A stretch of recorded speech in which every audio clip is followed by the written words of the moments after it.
independent business, shall I say franchise? Right before your eyes, I'm going nationwide. Baggage in my mind, smoke like a cloud. Make my mama proud, cause ain't no holding out on my dreams. I'ma gon' get it. Man, I want to welcome y'all to Hustlerholics, the podcast. That's not just a show, but it's a movement.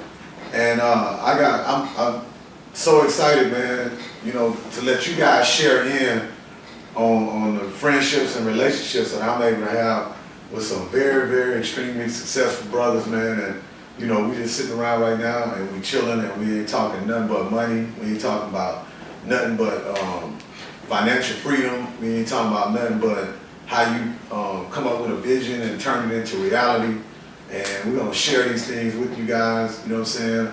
Hopefully y'all learn something. I know I'm about to learn something because every time we do these podcasts, man, I learn so much from the people that we have on the show, man, my friends. And I'm gonna walk through the round table, man, and kind of let them introduce themselves after I introduce them. I got my little bro right here in Charleston. I'm so proud of him, man, with Exotic Pop. Created his own lane. I don't even know anybody else in that lane, you know, where he's getting his money at. I'll get back to that later until his thing. I got my frat brother here. What up to the Qs? Got Ken up in the building.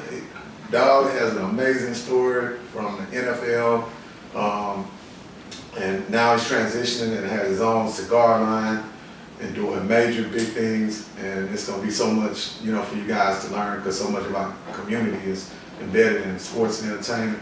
And then I got a little bro over here, Mark Twist, the bad guy, and that's the future of I wanted him on here. I wanted all three of these guys on here because they all uniquely bring product to the market. You know, we have a lot of people in our community that have restaurants and service created type of businesses and stuff, but actually creating a product, getting it manufactured, shipping it, bringing it to the marketplace, that's unique, and it's kind of out of the scope that a lot of people from our community have even known they could participate in. So that's why we have these three guys here. And Mark represents the future of that because he do most of his stuff online. And that's something that we all have to, you know, like try to find out more about. So I'm gonna let Charleston start off by telling a little bit about himself, background, where he from, you know, just give everybody a basic background of it, and then we're gonna double back, you know, at each person. Yeah, I'm Charleston Wilson, the founder and CEO of Exotic Pop LLC. You know, started about 5 years ago, taking a too short business model of, you know, popping trunk, you know, started bringing sodas in from Louisiana, pulling up to barbershops and neighborhood parks and selling sodas that they didn't have for sale in the state of Texas, offering to, you know, friends and family, and from there, and then branched off and took the big meets approach, which was everybody unity, you know what I'm saying, just taking people from all over the world, all over the globe, all over the country, and all of us standing in one accord, you know, and we've built a powerful brand off of that. And so, you know, now, you know, we have distribution all over the world, and it's just a blessing to be able to be in a position to be able to give back, not in the form of just food and toys, but actual knowledge. Yeah. You know, keeping knowledge the number one priority. Yeah. Yeah, Ken, what tell me some background. You know what, this is sort of my second or third coming of you know, football was my passion at first. So I mean, I'm a former NFL player, 8 years in the league, played with Seattle and Dallas. So that was sort of my focus, you know, coming into just business-wise, of just focusing on football. But one thing I know a lot of OGs in football used to always tell me is that always make sure that you got something going before you get out of here. You never really know when that's going to happen.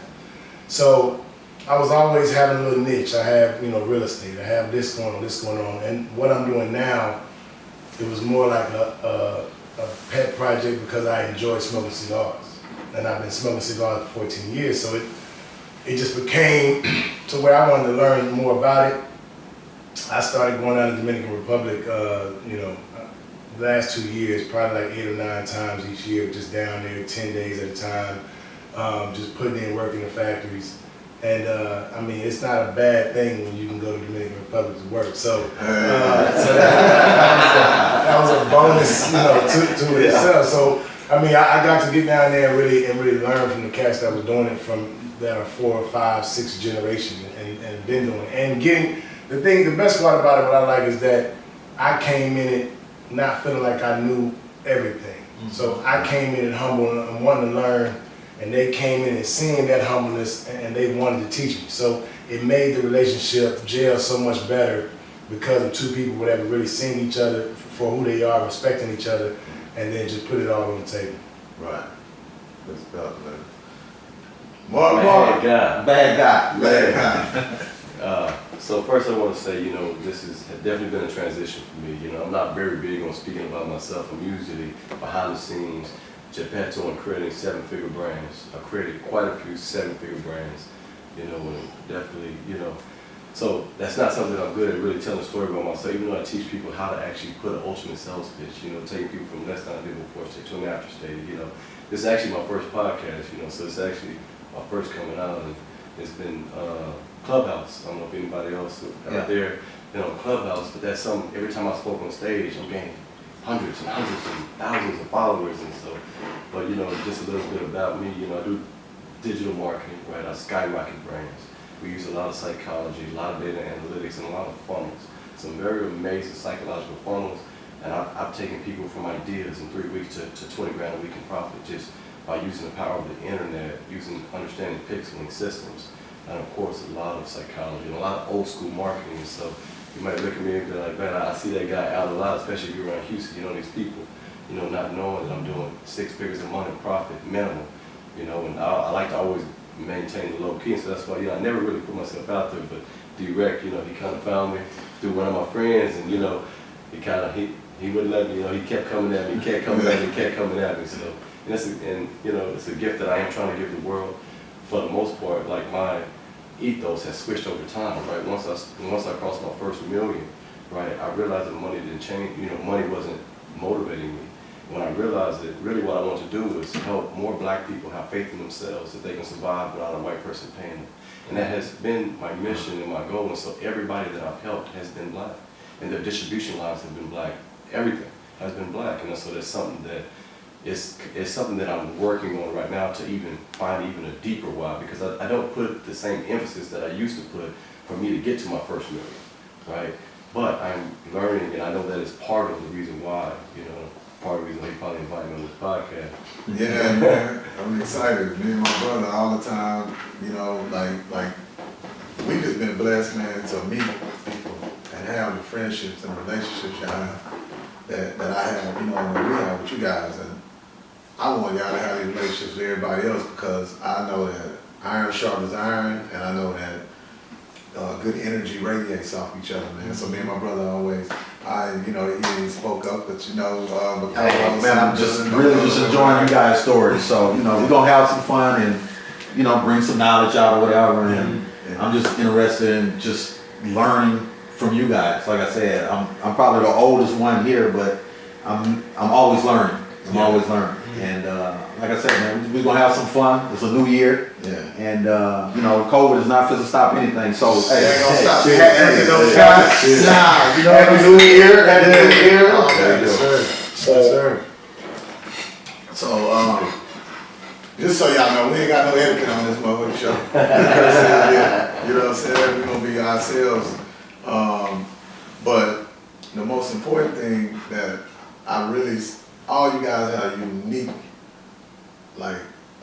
unique stories, man, unique niches and things that y'all doing that I feel like that's outside the scope that most people from my community, most black people, let's keep it, you know what I'm saying? That's who need it, and that's what this show is about. Yeah. Mm-hmm. You know what I'm saying? My whole thing is about 2 or 3 things that's important to me. One, it ain't about any of you guys, because all y'all are very successful. We don't give a fuck. It ain't about what you got. The whole show is about sharing with everybody how you got it, the mentality it took, the ups, the downs, the how you had a vision and created that. Mm-hmm. That's something that's important to our show. The other thing that's important to our show is exposing people to different channels and Exactly. different spaces that they can be in that they might not even know about. Correct. Because we don't grow up in families with a lot of successful people. So, and you can't be what you can't see. That's right. You know what I'm saying? So, you know, you grew up in a very highly successful family. You got uncles who might own a straw factory, might be selling plastic, might be doing this shit, selling, you know, we don't have that. So on our show, we like bringing that out, man. And you guys are here. We calling this one the product. And the reason why this show is the product is because all you guys uniquely create product and bring it to market. And to be honest with y'all, and I was listening to something the other day, and they said, it's good to have service, it's good to have this, but to really become a staple is to have a product that you manufacture, that you bring to the market. And all y'all do that, man. So I'm gonna start off, Charles, because you right here next to me. You know what I'm saying? Yeah, yeah. Yeah, and with what you're doing is, you might not even know. I studied this shit. I'm like, what the fuck, man? This nigga, nigga, how you come with some soda water? And that's down south. We say soda water or pop, whatever y'all want to call it. How you come with the drinks, and what made you get in that lane? Who you saw? What the hell? How you what? Man, you know, I went to LSU. You know, I went to Louisiana State University, and a friend of mine. I've always been a hustler. I've always, you know, been a little small business guy ever since I was in elementary school, selling my little hand-drawn paintings and blow pops and stuff. But what I missed, and what a lot of people do miss, is that actual structure of a small business. You know, learn how to use Microsoft Excel, knowing about small meetings, knowing about quotas, knowing how to work with others. Exactly. You know, you can be a hustler, you can be creative and be a hustler, but if you don't have that business etiquette, it's hard for you to take it to that next level. Right. You know, knowing the importance of paying taxes. You know, a lot of times people spend their whole life trying to avoid from paying taxes, but little they know that paying the taxes is going to open the doors to banking And that destroys and more lines of small credit. businesses. And, you know, It's a blessing to pay taxes. yeah. I mean, you made something. It is. And so what I ended up doing was that I ended up working for one of my best friends who had a painting and restoration company. Had about 30 employees working for him. I became a salesman for him, and I was able to work and see somebody my own age have 30 people wake up in the morning and go to work and work for him. You know what I'm saying? I was really impressed by, including myself.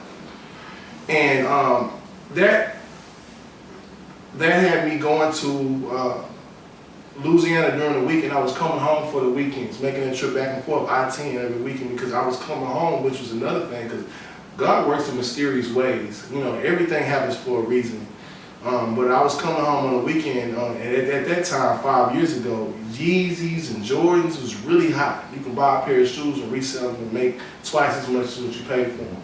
So I was a hustler. So I got, it'd be me and 10 of my friends outside of Foot Locker sleeping, buying 30 pairs of shoes and flip them. That was good money for me at the time. But what happened was that one of my good friends was a barber, and he was like, hey man, why don't you bring me some of them sodas back? And I was like, bring you some sodas back? What are you talking about? Why don't you just go get you some sodas from the store? You know what I'm saying? And he wrote he wrote 4 different sodas down, which was Coca-Cola products that apparently were only for sale in Louisiana, but they didn't have in Texas at all. And so I was like, cool, you know. I know that because of Mo.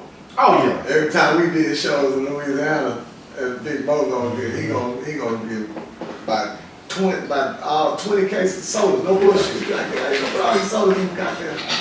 Yeah, Delaware Punch, all kinds of different things they can have out here. Go ahead, man. Yeah, that's definitely part why I paid homage the way I did our first chapter. But when I brought those sodas into his barbershop, you know, over there on the southwest side, the bottom of the southwest, and I walked inside his barbershop on a Saturday morning from coming off that I-10 road with them sodas, and I saw all these guys' eyes light up and run up on me and say, hey man, how much you want for that? Man, I give you it for that. And I saw all this energy from these, you know, I'm like, oh, okay, so we got something here. And this is like 5 years ago. At the time, social media, like having a personal page, having a lot of likes and a lot of comments was rare on somebody's personal page. But that night, He took those sodas I gave him, and he put it on his personal Instagram page, staged them with ice and had some little music playing in the background. Yeah. And I've never seen so many comments and so many likes. I mean, I'm familiar with his page, and people, hey, I want them all. I want the whole case. Where are you at right now?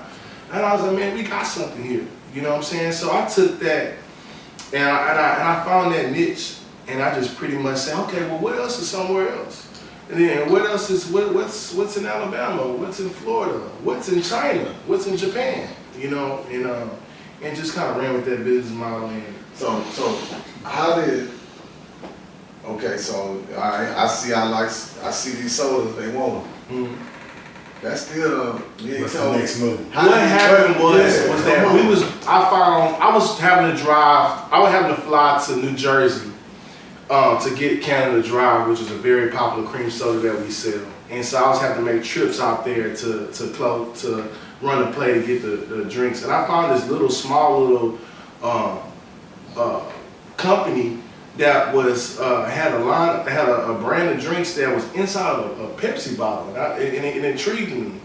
And I picked that up, and then I ended up over time purchasing a whole bunch of product for them.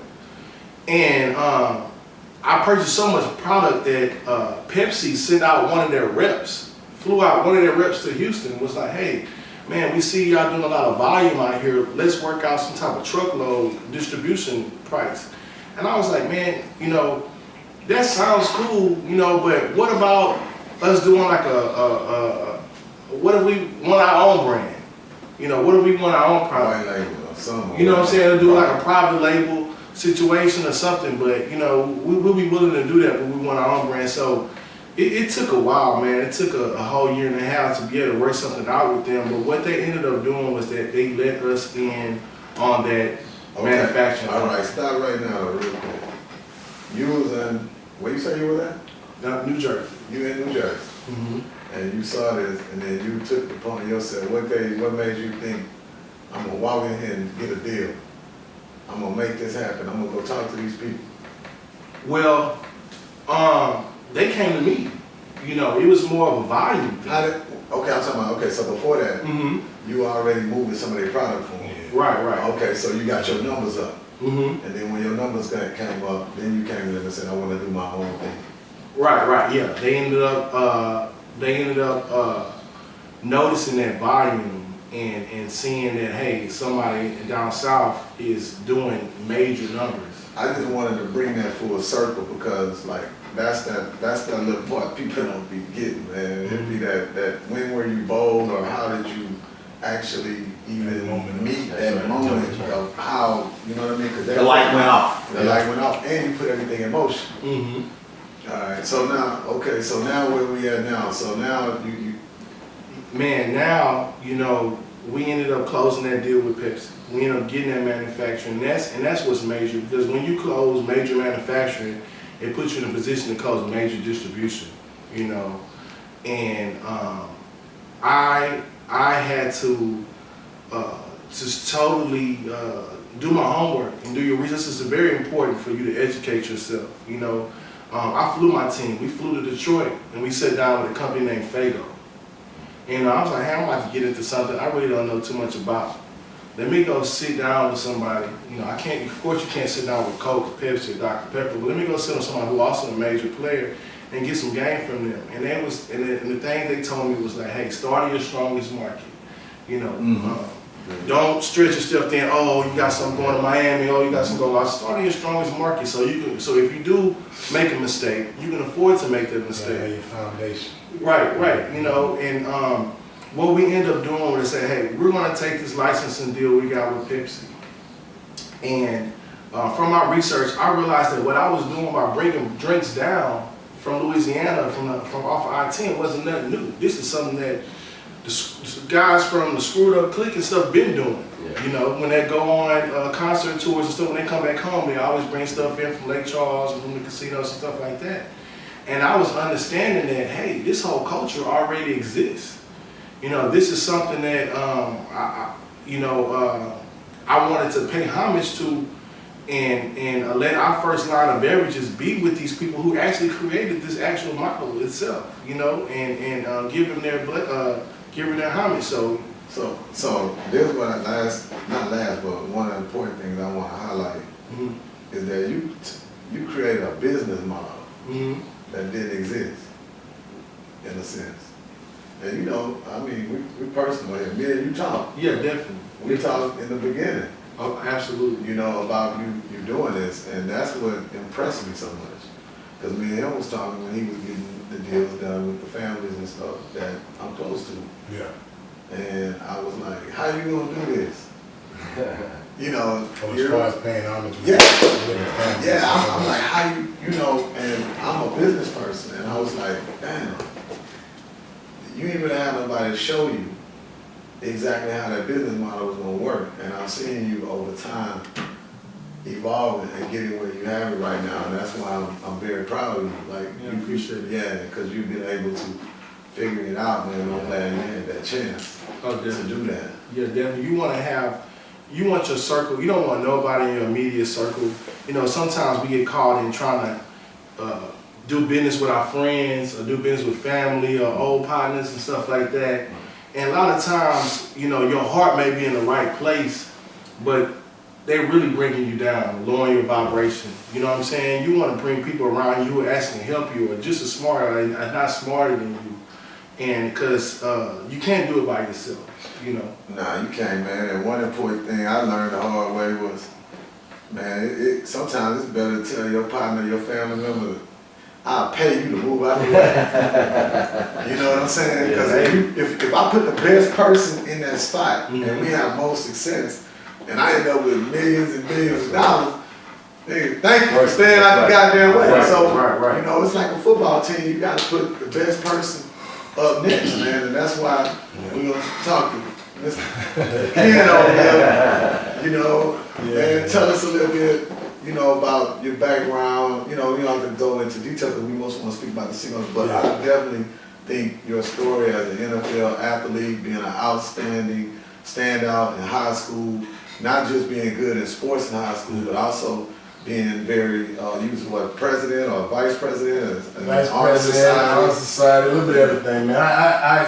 Look, I still was in the hood, but I excelled in the hood. So, I mean, coming from Memphis, and then going to Arkansas where I went to college, and then from there, I basically took those years in Arkansas to sort of see like, okay, what am I going to do and what's going to be next? And I mean, football sort of came natural from high school to, you can tell, first off, coming from middle school and junior high and all that, like most folks don't know, but I didn't even start. Like I was on the bench all the way until probably about the end of my 10th grade, 11th grade year. And that sort of gave me that chip on my shoulder coming into that next year. Like, and I've always had this mentality of, I'm gonna earn whatever I get, but I'm not gonna let the next man take it. So that didn't matter who you put in my position. I don't care what I teach them, whatever it is. I'm gonna make it to where it's mine. And so I took that, and took it when I went to college. Didn't matter who was there. Boom, this is my job. Took it when I went to the league. Got to the league. I got drafted in the second round to Seattle. I can remember my defensive coordinator telling me, like 2 weeks into training camp, like, don't start smelling your own piss. Like, you ain't done shit yet. Right. So cause I was steady, same thing, whatever. I accomplished something, whatever, but there's no time to sit there and celebrate right now. I got some more goals to have. So I was always putting something else over that goal that I just reached. And I think a lot of times, just to pause on that, a lot of times people set this one goal and they get there and they take a breath and they relax.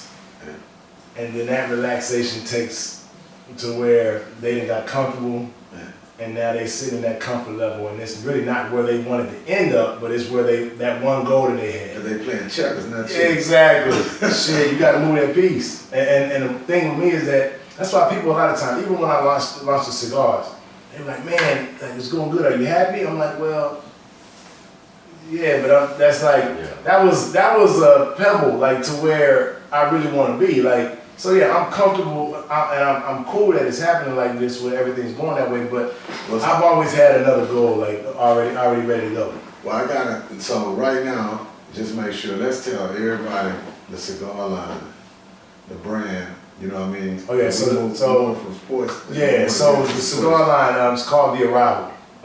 The Arrival Cigars. It's produced out of the Dominican Republic in Santiago, at a factory. It's actually La Hora is the oldest Dominican cigar company out there. 1903 is when they started. So I actually went down to DR, started going to this Pro Cigar Fest out there, and started meeting with a lot of the different guys. I mean, I took it to the point where I actually started growing cigars, like tobacco, in my backyard here in Houston. Wow. And started to sort of see like what was it? What does it do? What's the next steps? Everything. So I mean, I went a little further, and that's sort of where, when I got down to DR and I started telling them about different things that I was doing, they sort of saw that I wasn't a cat that was just coming down there just to say, hey, I want a cigar, I'll pay for it, put my name on it, and put it out there. They knew that I wanted to actually take all the steps and be a part of it. So I was in the factory. I was 9 to 5. I mean, I'm like, wake up. I was in there every day, all day. So I mean, I took the time to know what they've been doing for years. So my thing is, like I witnessed my brother play NFL football. Yeah. I witnessed my brother-in-law. I went through transition. I ain't even make it to the league. So we don't want to go too detailed because I got a bunch of questions. We need to tell these people how you can pull this off. But briefly, real quick, what was that transition like, man? From NFL to becoming an entrepreneur. And I want to express that because we got so many young brothers that come out of the league with money, but they don't know what to do next. Yeah. You know what I'm saying? So we need to share that real quick. First thing I would say is like I was touching on earlier, is that to have a plan or to start getting a plan going, it doesn't matter what it is. One of my boys I played with in Dallas, he just said it on Instagram today too, as far as the guys that are going into their off season now, because football is about to finish up. And it doesn't matter what you get, you got money, start something. And then it could be something small, but it's something that's going to get you, first off, mentally, like you talked about, learning. To be able to learn the game, whatever game it is, you got time to learn it. You can get your feet wet and you can learn. Even when you fail it, you learn it. You can fail doing it, whatever, because the next time you can come back even better. But it's so many people that have that money and then they just, okay, I'm going to just let it sit. But you got to understand, first off, in football, you're getting paid for 17 weeks. So you got a little time to make money, but a lot of time to spend it. And that's the major problem, is that you have 17 weeks to make it, but you got all that other time to spend it, and it's unlimited time. And you ain't got but 4 or 5 years close to you, if that. And it's not guaranteed that you're gonna make that big contract. I got so many cats that I done played with that they played for 8, 9, 10 years. They never got that. But they got 1 year deal, minimum.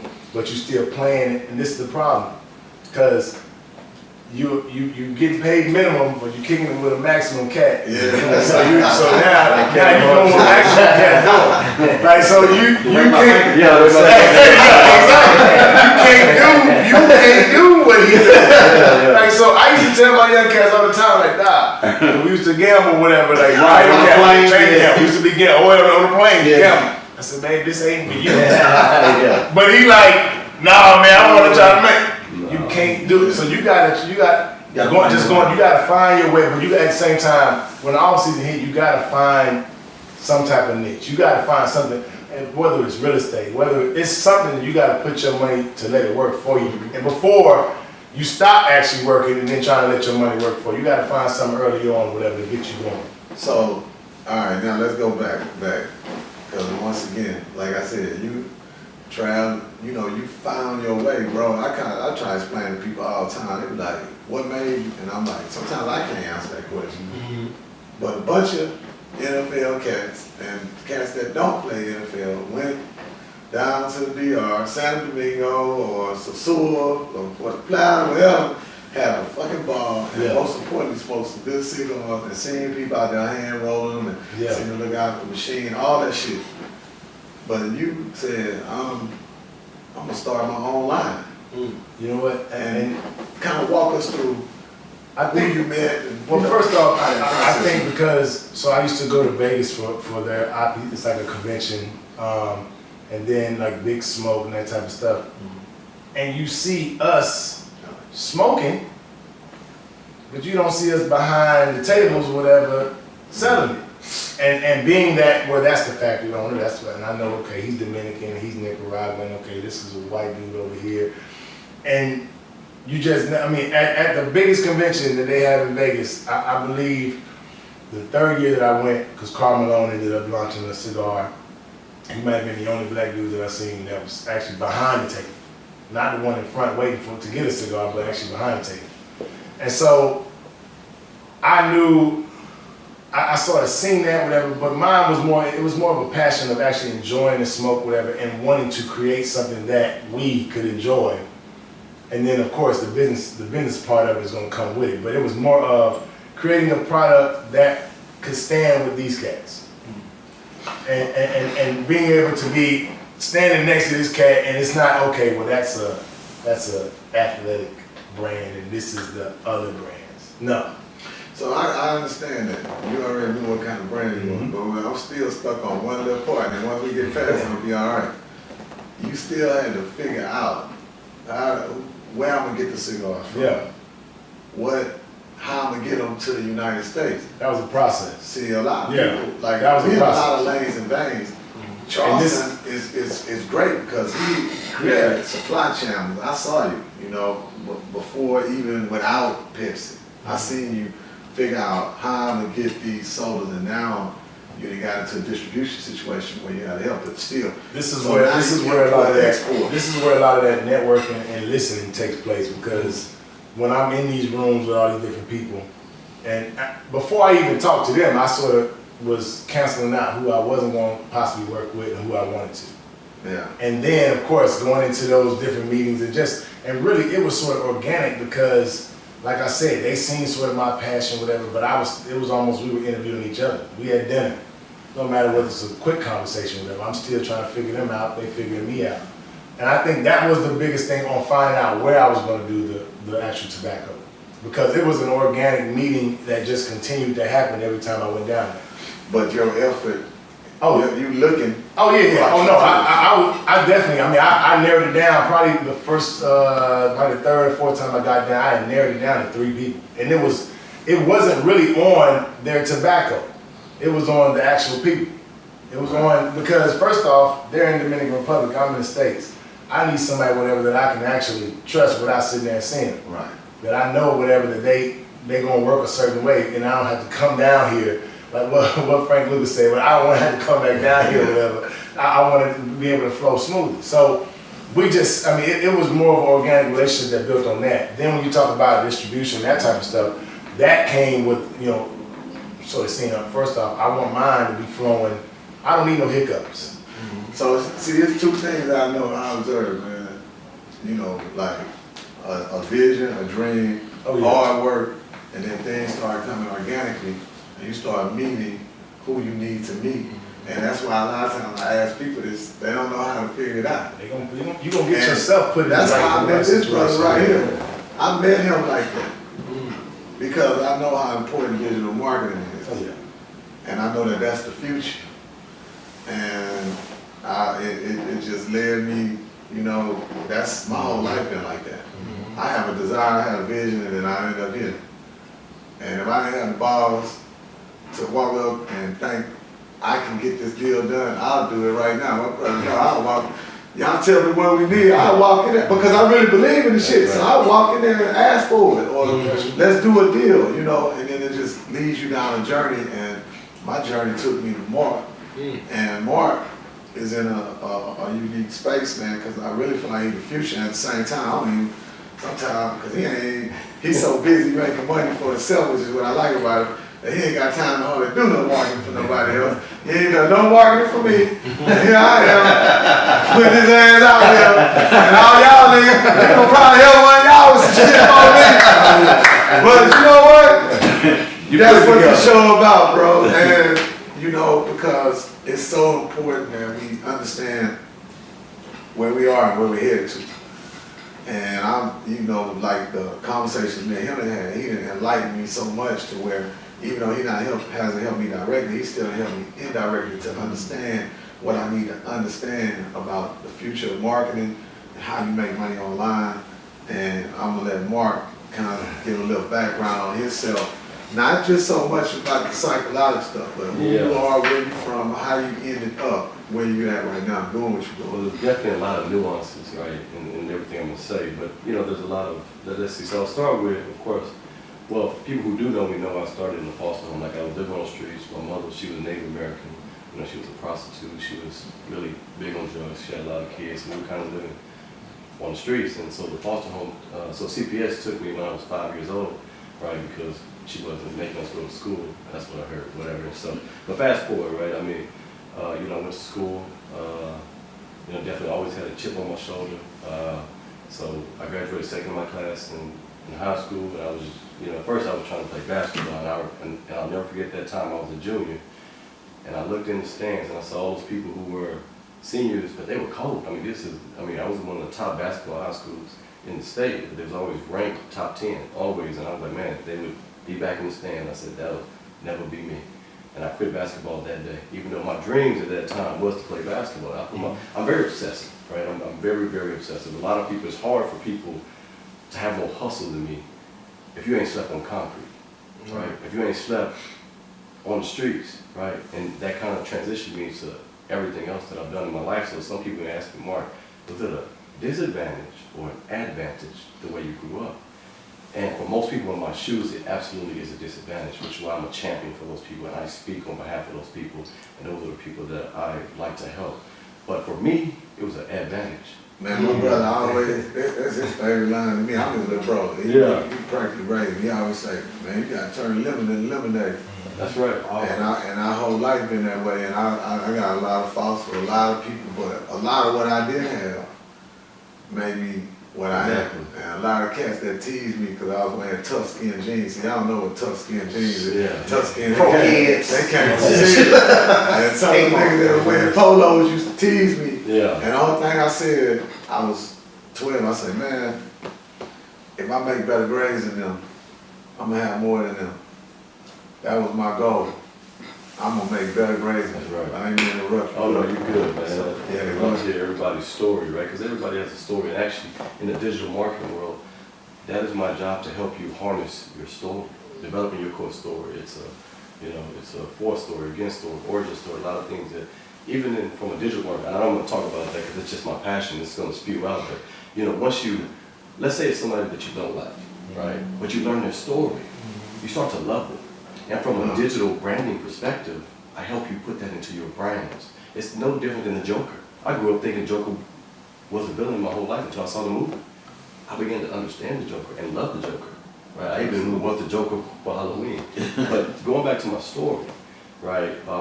It's very important for everybody out there, anybody listening, to really put your real genuine story out there in your brands, right? To fast forward, I got some electrical engineering. I got an electrical engineering and mathematics degree from the University of Houston, right? I've definitely had a lot of pivotal moments, and there were so many people that helped me, right? And that's one thing that I do hate about a lot of people. They feel like that they do it on their own, especially a lot of black people. They have that Drake mentality, like I was trying to get it on my own, right? Where, it was so many people that helped me to converge myself to the views and ideals for me to be successful, from my grandmother, teachers, everybody. There are a lot of people that I met, and I'll never forget that time in college. There was a lady named Miss Robbie Evans. She was in this urban experience program because I didn't have money to stay in school. I had maxed out every loan, everything. And I remember I said, you know what? I can go home and never show up again, because I knew people that said, you know what? I'm leaving Mark, but I'm back next semester. I never saw him again. So I said, you know what? I'm gonna sleep in my car this semester, so I don't have to pay for dorms, and then I'm gonna just finish this degree. And that's what I did. Although, of course, that's a lot of me, sleep, hang with chicks and sleep with chicks. You gotta skill set too. You gotta use skill set. It wasn't all Make that. sure he So, what this didn't call. So a lot of people might hear me say that and say, you used to have your car for a semester, but in reality, I was sleeping with friends, I was sleeping with people, but not a lot of people knew that I didn't have a place to stay. Right. And so, of course, you be creative, you kind of, sweet talk to a woman, whatever, you gotta get from me. Exactly. But anybody who knows me knows. Tuesday for this pork chop. Oh, we did Wednesday for chicken. So my moment in college came when Miss Robbie asked me, I'll never forget, when she was looking at my grades at the time, my math grades had always been strong, but everything else is kind of, whatever, I didn't have a lot of interest in it, but I'll never forget that time when she said, those Pakistani people, that come in, they're always the TAs and have 4.0s or whatever. Why do you think that is? Because they're not smarter than you. I said, I don't know why. She said, they're in my program. Most of them came over here with no clothes on their back, barely no shoes on their feet. Literally, they have nothing to go back to. What's the difference, Mark, between their situation and your situation? That was a very pivotal moment in my life and for my college career to help me get to where I am today, that I was like, you know what? You're absolutely right. And from that point on, I don't think I missed an A. So peep this, after you did good in school, and a lot of people out here still, some people don't even know what digital marketing is. Yeah. So briefly kind of give us like explain to some of the people kind of like how you turn what you learn into money. Exactly. Okay, so I've always was a hustler, like you said. I've been hustling since I was a kid. I had to raise money on my own, especially going to foster homes and different homes. You got to learn how to make money and be an entrepreneur in good and bad ways. It is what it is, right? But I'll never forget, so I started off with doing websites, right? So I started doing websites, and I realized people would pay me $500, $200. I was just trying to get some clients right now at this point, $1,000, and I realized wow, I'm not helping people. So I said, you know what? I'll never forget the time I told my roommate at that time that, you know what? If I learn search engine optimization, I get people at the top of Google, I can actually help people, right? And so then I said, you know what? And I told him. Top of Google meaning when you can do a search. That's right. When you're in a search rank and you're on that first page, right? Yeah. So I took on a few clients, and I'll never forget this one basketball camp. The guy came to me, he said, Mark, he played basketball season, he would do a basketball camp over the summer, and so his name is Marcus Sloan, he's here in Houston, I don't know if anybody know Marcus Sloan, but he does shoot and score hoops, but back then it was still, he was just had 9 kids over the summer, and I said, you know what? So I tried it, right? So next thing I got him to the top of Google, and man, the first camp, 70 kids. But we had so much, the gym just got packed. I was like, wow, this is amazing. So he ended up doing it every week. And the funny thing is, he ended up turning that into stop playing basketball overseas, and that's his business. And today, that is still his business, right? And I've had other people just like that. I've taken them from ideas with basic search engine optimization until I met a guy named John Berry.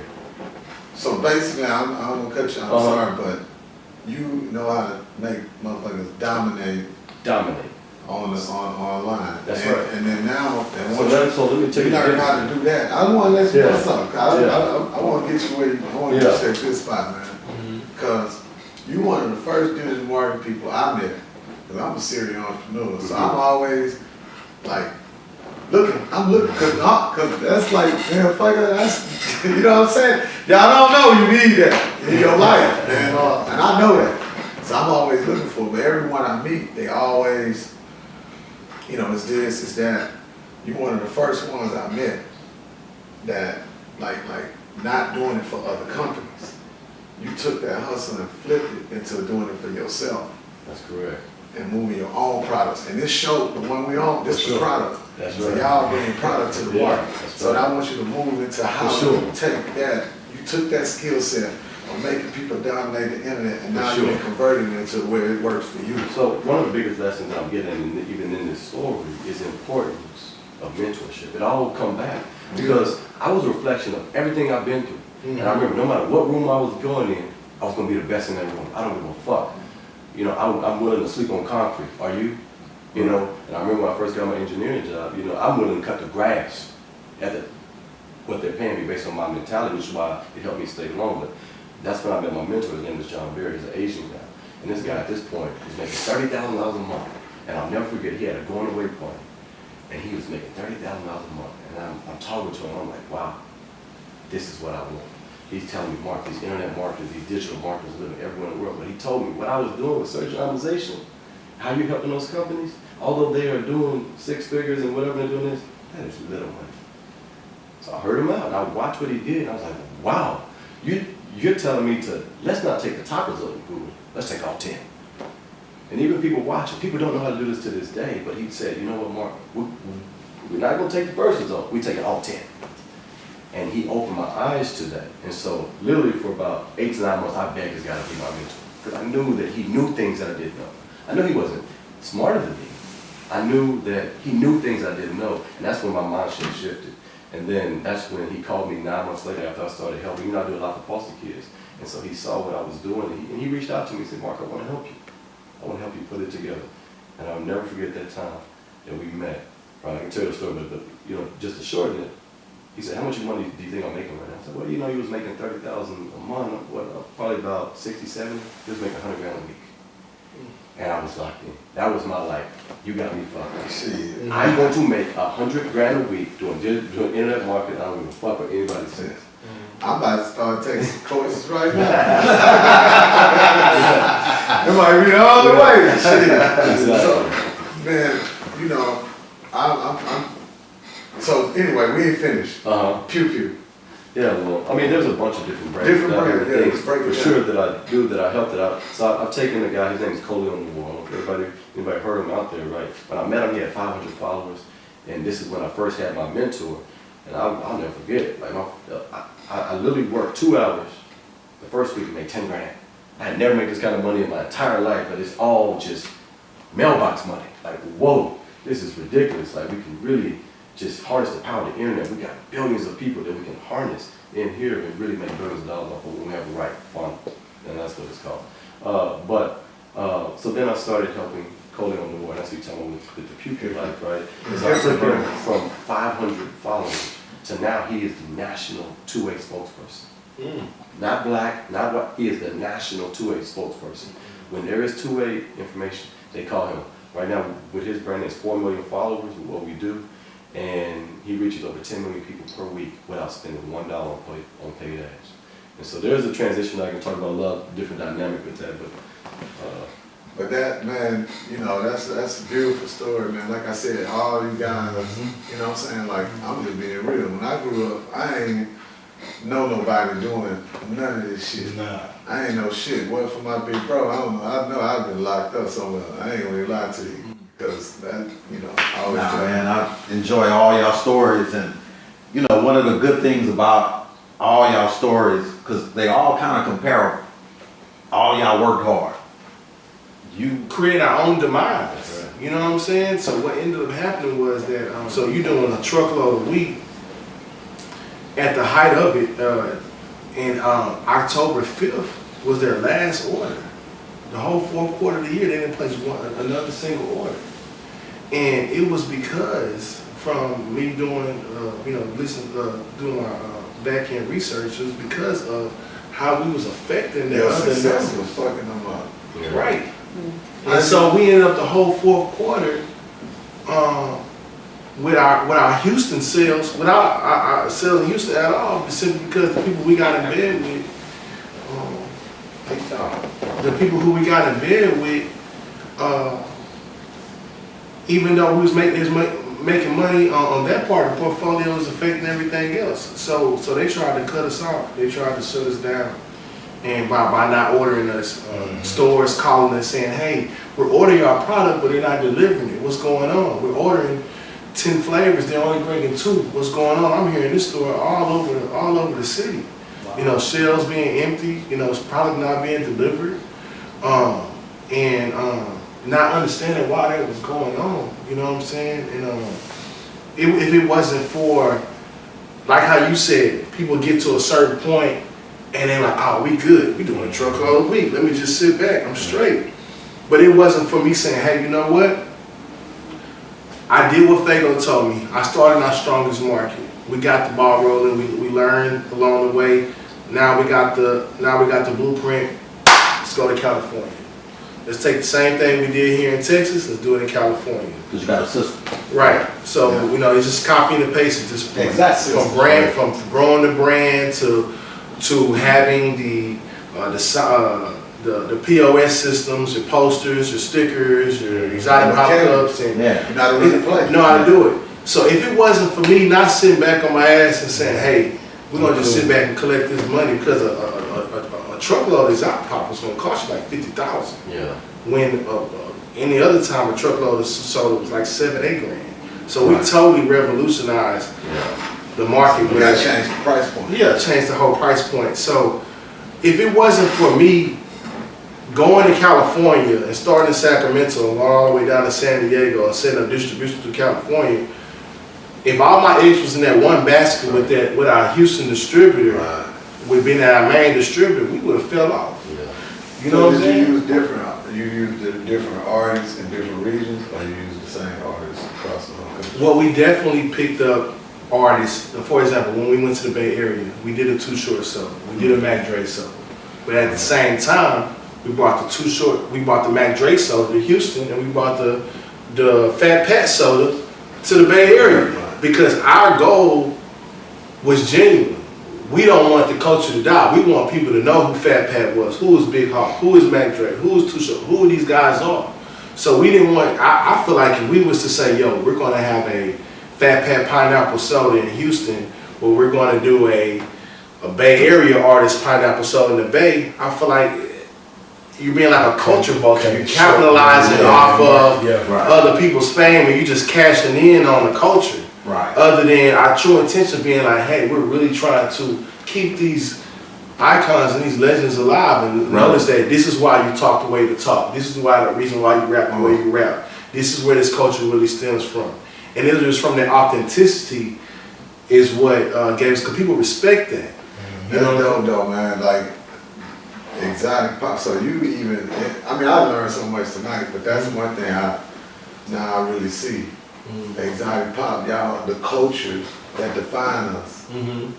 And we don't want that to die. Man, things are moving so fast. You'll drop an album, and next week that album is old. Exactly. That's how fast things are now. Yeah. You know what I'm saying? People just dropping music, dropping stuff like that, and you just get caught in just how fast. I mean, you just think about, just look at the past 100 years. From 100 years ago being the first car to being 5G where we are now. It's almost like, man, when I thought I was the only person tripping on that. I'm like, man, this is the craziest, like, oh, man, I mean, I don't know what's gonna be going on in the next 10 years. But this shit moving so fast. I was like, man, aliens, now I'm like, it's gotta be some kind of aliens or something they talking to or something. This is just way too much. Formula. So Add a little bit to we're gonna do another show on how a lot of successful motherfuckers be thinking some crazy shit. Cause I know I do, and I know y'all do too, man. But we don't, a lot of people don't have the courage to speak about it and stuff. But man, like I said, how you took those building blocks, and that's a big thing when the big guys come after you. You know what I'm saying? And sometimes you like, man, I'm gonna go toe to toe with him. And you turn around and say, you know what? I ain't gotta go toe to toe with you. We'll go to California. Yeah, Coca-Cola won't give us an account. I'm in Houston, we sell so they won't even give us an account. I called them one time, they're like, you're exotic power track. Like, oh yeah, we know who you are. They won't even give us an account.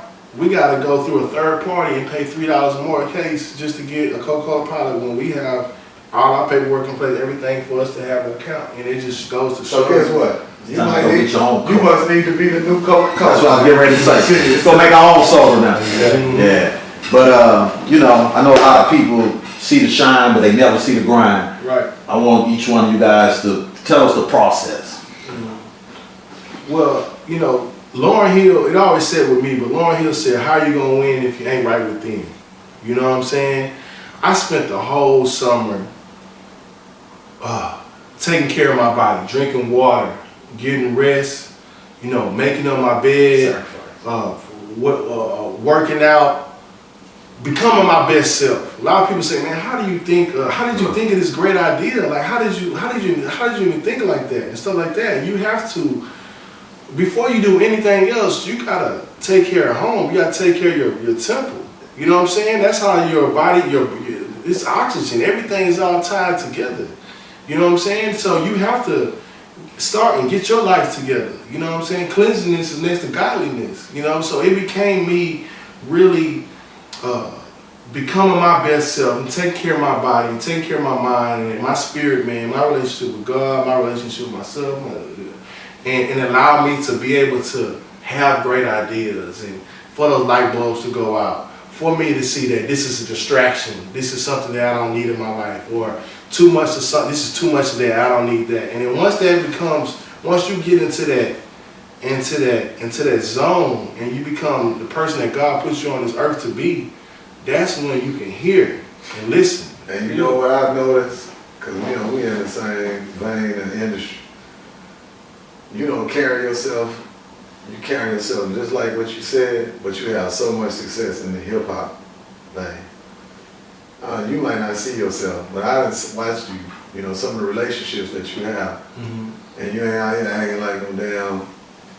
You carry yourself just like you do, man. Some of the so-called hardest ass rappers, some of the so-called pimps, whatever, anybody. I'm just talking from P. Diddy's to big to small. And you ain't got no bunch of jewelry on and doing all that shit, but people receive you. And a lot of that probably have to do with your energy and what you talk about, man. Yeah. You know what I'm saying? That's powerful what you just gave, man. You get yourself together first. Get yourself together first. Well, I mean, you can sort of relate to this. My process, I had 14 to 16 years of you think about all the time from Pee-wee, all the different things that you are working, and a lot of people discount that, whatever, as far as what you put yourself through when you wasn't getting paid to play in the league.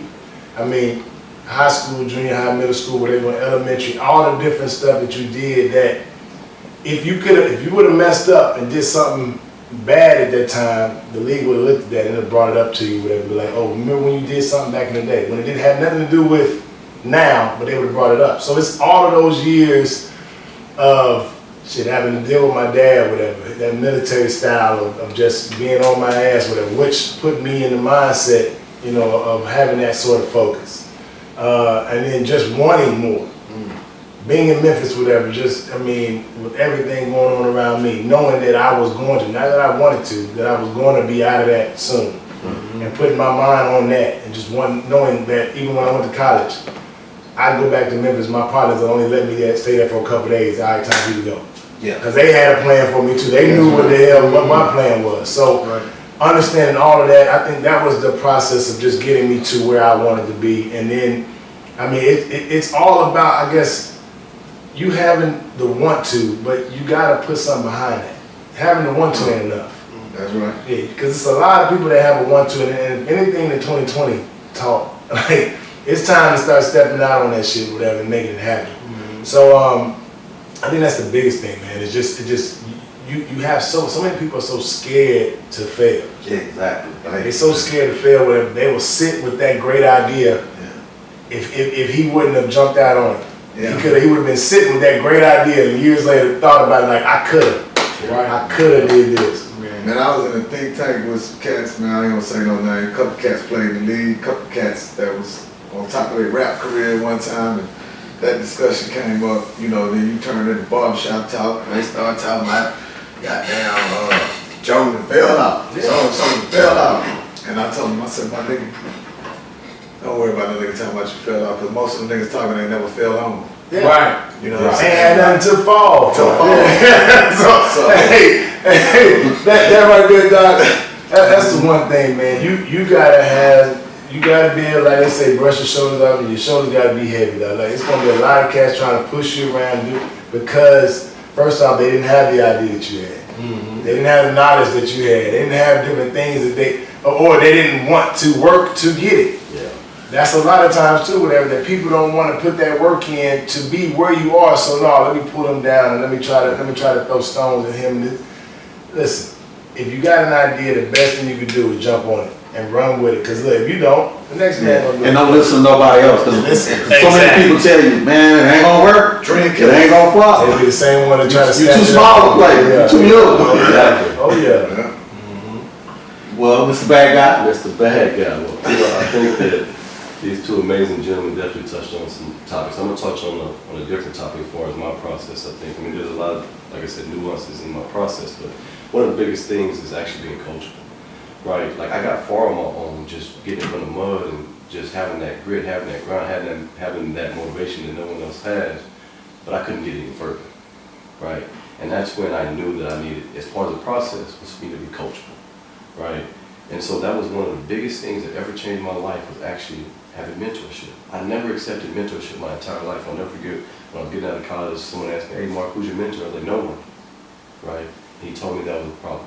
And now when I talk to people, that's exactly what I say, who's your mentor, right? Because being able to be coachable is so important. Like there's realtors who do houses and apartments, but there's realtors who do that whole damn high rise. And you can't learn that in real estate school. Mm-hmm. So me being coachable and actually accepting a mentor is, to me, one of the greatest moments of my life that really skyrocketed my life.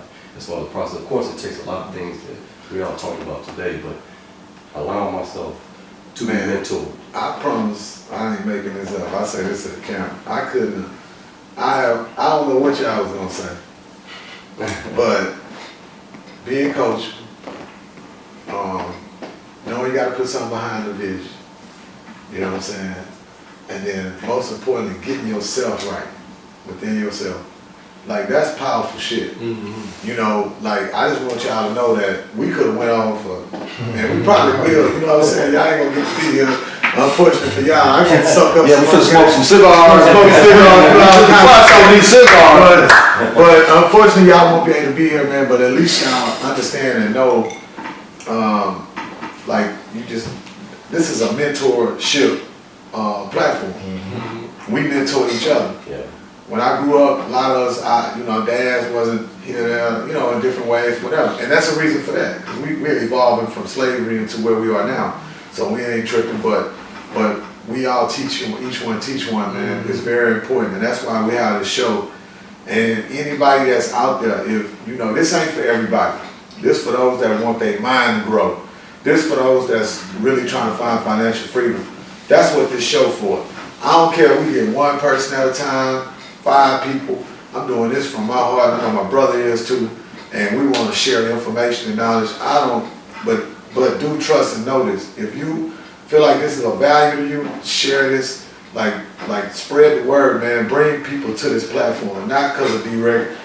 Come, bring them to this platform so they can get fed, because I'm getting fed, you know what I mean? And if it's for you, it's for you. If it's not, it's not.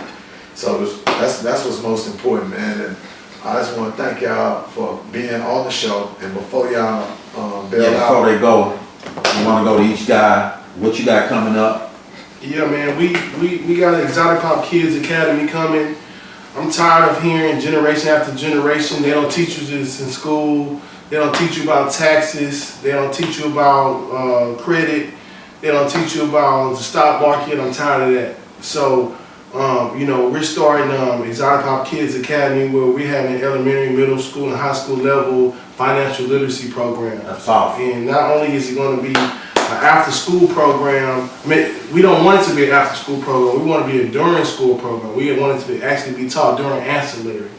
So we're just leveraging our influence and our power right now, our relationships, and really trying to give that financial literacy and entrepreneurship and bring that into the actual curriculum. Make some more hustlerholics like yourself, man. And that's what's important, bro. So you definitely gonna have full support from us on that. Yes, sir.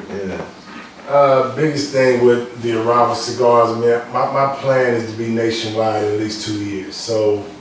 And it's to do it with not just having one shop in this state, one shop in this state, but I want to really be where I have a footprint in each state to where I can officially say that and be confident with saying that. So it's really just on spreading the word, events, getting around, getting in the car, get on the plane, and making moves. So like you said, I mean, if you're not gonna do it, nobody else shouldn't be doing it for you. So I'm gonna be putting in the work really to get this product and this whole knowledge and thought of the product to as many people as possible.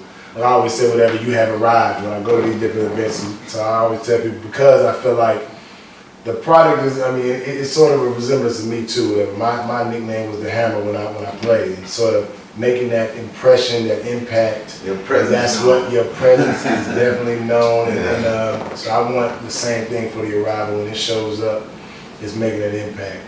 It's already in cigars shops. It's already in the shops here in Houston, Austin, Dallas, San Antonio, New Orleans, Alabama, Atlanta, and Miami coming. Actually, this week, next week, we'll be out there. But and we just continue to grow. Good smoke. I know. Good smoke, man. What we got? Man, for me, man, it's, it's right, last year, 2020, I did right under $5 million in revenue. So of course, from the business side, which to me is a minor goal, because I already see the projections, right, to do, of course, 10 million at least, 8 figures, and then, of course, on the other side is to share my gift to the world, right. I haven't really shared my gift with a lot of other companies and a lot of different things. I mean, I have in the past, but it's to really take it out there, put it in a digital platform where I create digital courses where I can, like I put on Instagram before, right? It ain't about the millions I make. It's gonna be about the millionaires that I make. And that's what I want my legacy to be about. And so I definitely challenge myself to, I have no shortage of people who want to work with me, but it's to say the best way to work with all these people and to make these Oh, I was raising hands. My bad, man. I want to work with you too, brother. Look, since you can't do it all for everybody, you touched on something good. Since you can't do it for everybody, duplicate yourself, man. And that's great. Teach some more people so that more black businesses can have that power that they need, because that's the future, man. Man, like I say, this shit could go on and on and on, bro. I appreciate y'all for coming, man, taking some time out y'all busy schedules.